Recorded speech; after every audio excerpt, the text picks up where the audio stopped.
Once upon a time, in the ancient city of Rome, there lived a man named Lucius.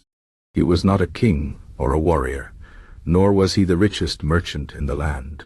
Lucius was a simple man who worked as a scribe, copying letters and documents for those who could pay him.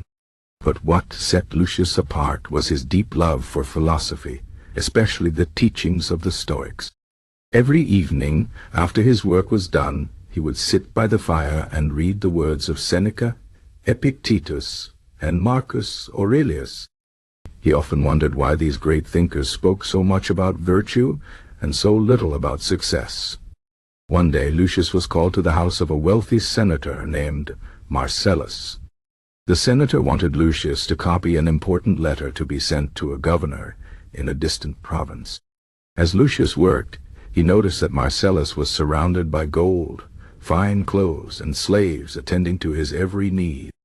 To many, Marcellus was the picture of success. But Lucius saw something else. The senator was restless, always worrying about his reputation, his wealth, and his rivals in the Senate. He seemed unhappy despite all his riches. When Lucius finished his work, Marcellus paid him generously and said, "You seem like a thoughtful man. Tell me, what do you think is the key to a good life?" Lucius hesitated, but then spoke honestly. "The Stoics teach that virtue is the only true good. Wealth, power, and fame can be taken away, but no one can take your character from you." Marcellus laughed. "Virtue? That is a poor man's comfort.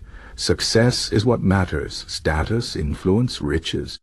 Lucius left the senator's house deep in thought. That night, he read Seneca's letters again. Seneca had been a wealthy man himself, yet he wrote, "It is not the man who has too little who is poor, but the one who always wants more." Lucius realized that the Stoics did not reject success, but they saw it as something unstable.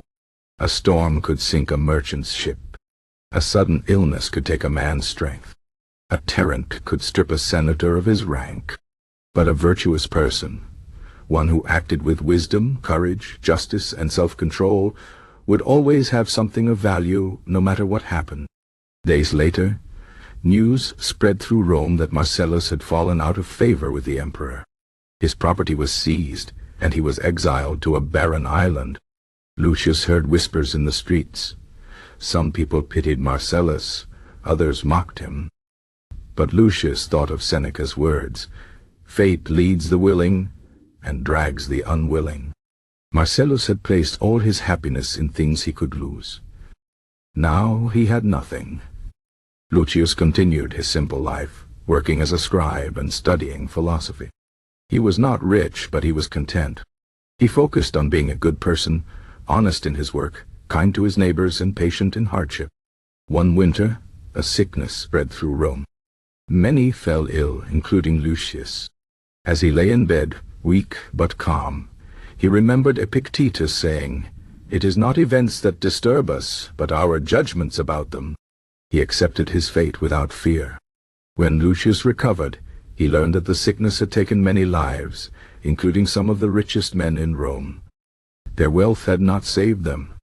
But Lucius was alive, and more importantly, he was at peace with himself.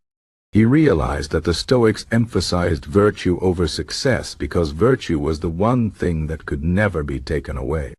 It was the foundation of a life well lived, no matter what fortune brought. Years passed, and Lucius grew old. Young men sometimes came to him for advice, asking how to find happiness. He would tell them the story of Marcellus, the wealthy senator who had everything and yet lost it all.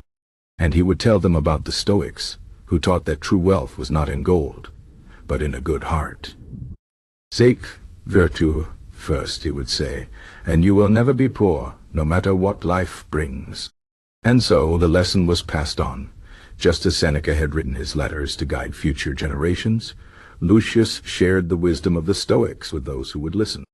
In a world where success was fleeting, virtue endured. That was the gift the Stoics had given him, and it was the gift he gave to others. The end.